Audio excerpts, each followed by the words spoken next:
Hello everybody, myself Prarabh Dwivedi from class 7B City International School. In this video, I'm going to tell you about plant tissue. So first we have to know what is a tissue.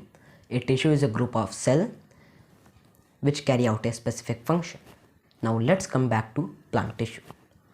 So there are two types of plant tissue. First is meristematic tissue and second is permanent tissue. So first let's see what are meristematic tissue. The meristematic tissue are the tissue which have the cell that are constantly dividing, which means they are found in the area of plant which is actively growing. There are three types of meristematic tissue on the basis of function and their location. First, apical meristem. It is found in the tip of stem and root. It helps in the vertical growth of the plant. Second, intercalary meristem. It is found between the tip of stem and root. It helps to increase the length between nodes. The third one, the last one, is lateral meristem. It is found in the sides of the plant and it helps in the horizontal growth of a plant. Now let's come to permanent tissues. The permanent tissue, as the name suggests, have the cell which are permanent, means they are not constantly dividing. So the permanent tissue are found in the area of plant which are not growing anymore. There are two types of permanent tissue. First is simple permanent tissue. Second is complex permanent tissue. So what is simple permanent tissue? Simple permanent tissue is a tissue which is composed of only one kind of cell. There are three types of simple permanent tissue. First is parenchyma. It is thin-walled cell which are loosely packed.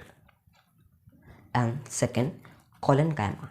They have thin-walled cell which deposit cellulose and other structural substances to all parts of the plant. The third one is sclerenchyma. They have thick-walled cell and provide the structural support to the plant, and they are rich in lignin.